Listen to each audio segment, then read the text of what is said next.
Hi, I'm AJ Freed, and I can't believe that the school year is finally over. And I'm Michelle Spiller, and that means we're finally seniors. I'm Ava Scheffler with your weekend forecast, and I also might get struck by lightning, so that's cool.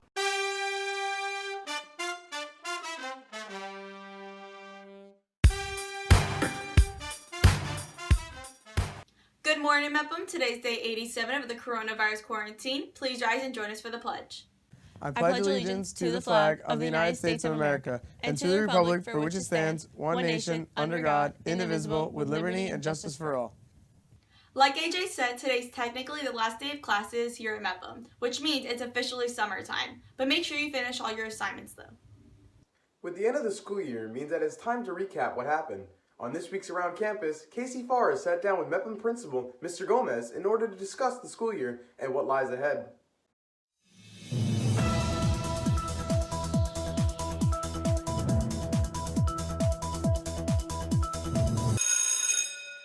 I'm Fahrer, and on the last Around Campus of this year's school year, we have Mr. Gomez, the principal of Mepham. How are you doing today?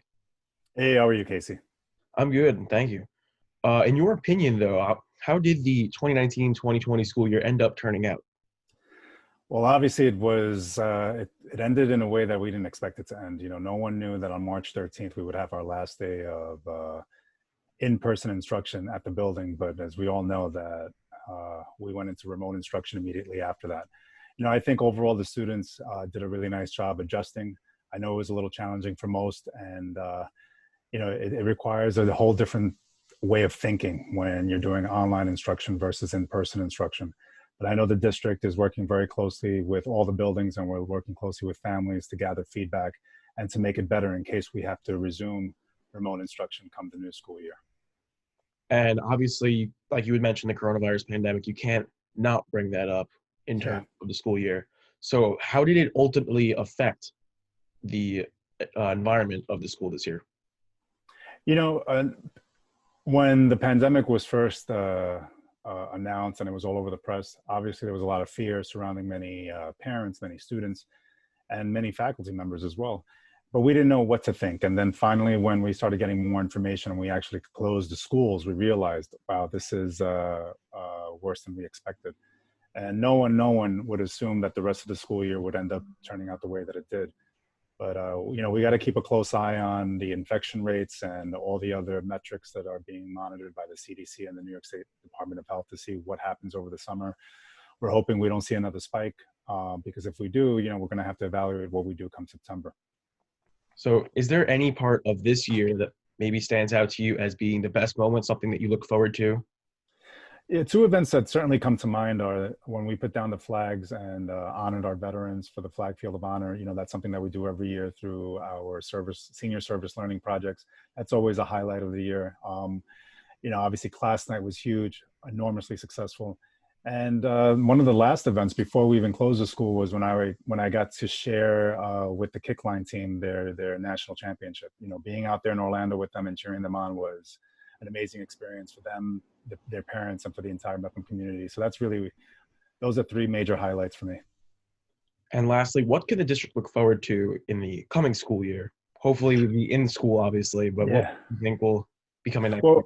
Well, we're planning for three scenarios. We're planning for live in-person instruction, which is ideal, like you said. We're planning for full remote instruction, which is not something that we would want, but again, it all depends on what happens and the environment that we're in. And we're also planning for a hybrid, which is a combination of the two.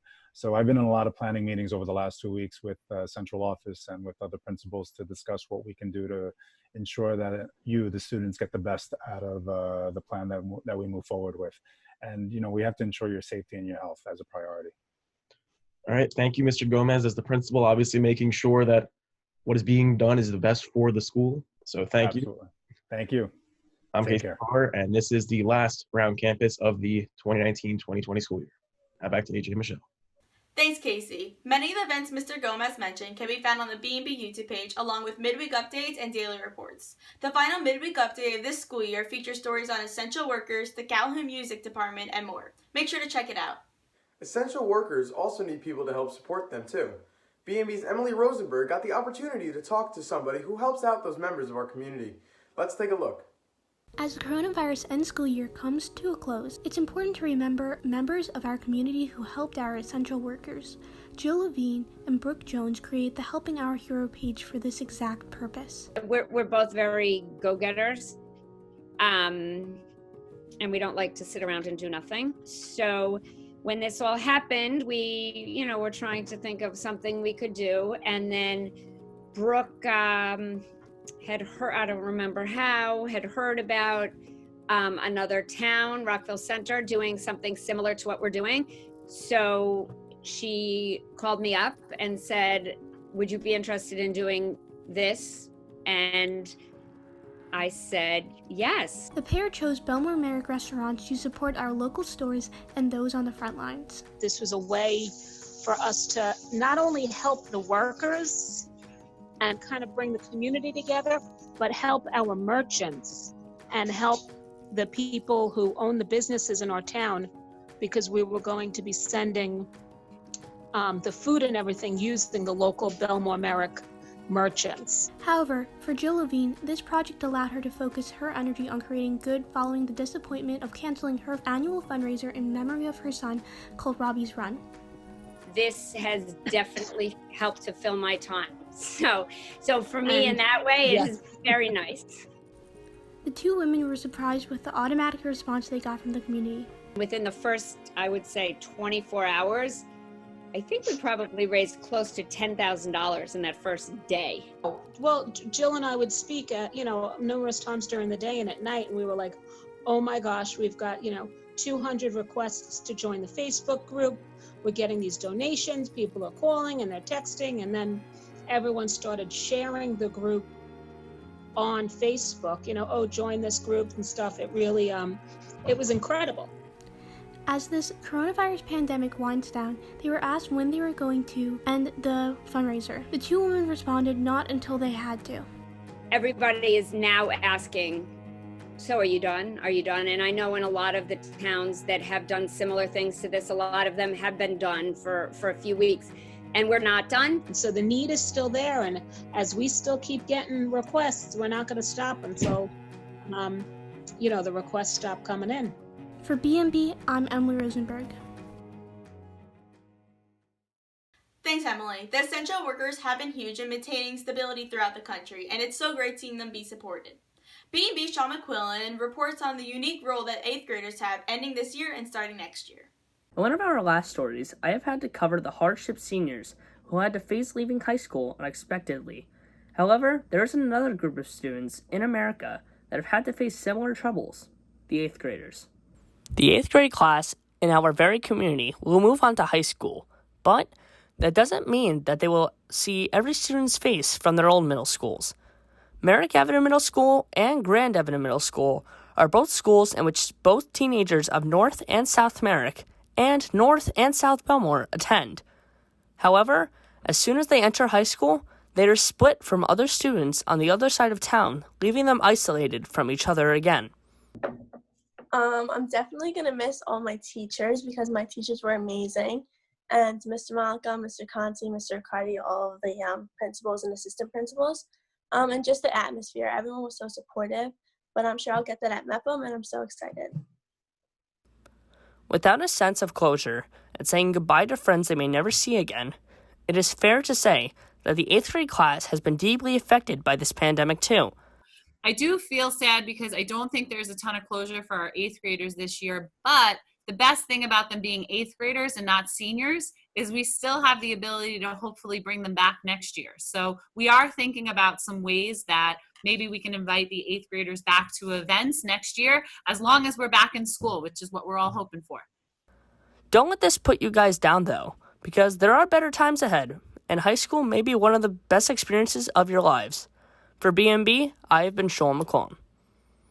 And speaking of the coronavirus pandemic, Nassau County has now entered phase 2 of the reopening process. This allows for some more restrictions to be lifted, but make sure to still be practicing social distancing and staying safe.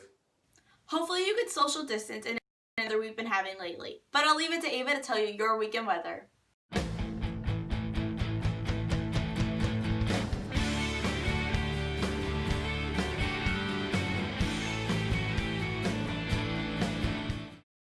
Good morning, Mepham. I'm Eva, chef cooking up a storm, here with your weekend forecast. Today I decided to film in a storm because I just felt like it's characteristic. Also, oh, lightning.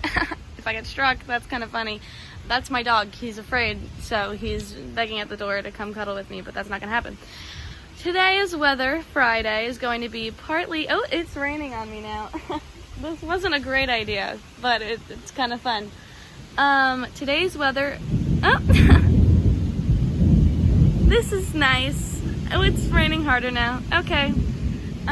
Today's weather is going to be partly cloudy with temperatures in the lower 70s.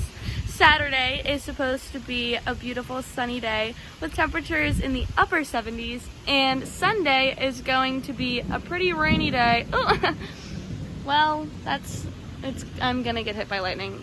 Sunday is gonna be pretty rainy with temperatures in the lower 70s. I hope you all have a great weekend and a great summer, Mepham. I'll see you next time on the weather, or not, because well, okay, bye. Welcome to this segment of the things I do for Bellmore-Merrick Broadcasting.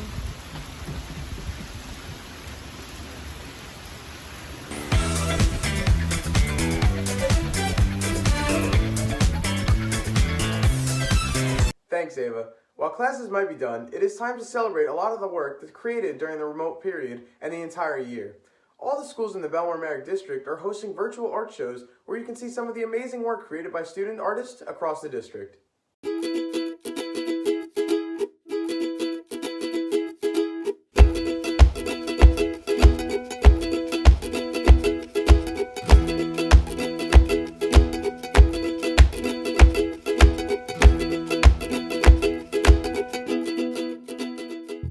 It's really impressive what people have been able to do since leaving school. Absolutely, Michelle. And before we finish off the announcements, we want to thank everybody that has been a part of the announcements for the entirety of the school year, ranging from the production team to the viewers. So thank you. I couldn't have said it better myself, AJ. Thank you to everyone involved with the morning announcements. If you have not seen it, on yesterday's daily report, BMB's Sean Petratus put together a look back at all that has happened in the Bellmore-Merrick district since March 13th. It's worth a look, and today at 11 a.m., BMB says goodbye to the 2019-2020 broadcasting season with a very special daily report hosted by our very own Mr. Stein. You won't want to miss it. Now for this week's quote of the week. There is no real ending, it's just the place where you stop the story. These have been the final BMB morning announcements of the 2019-2020 school year, and for Friday, June 12th.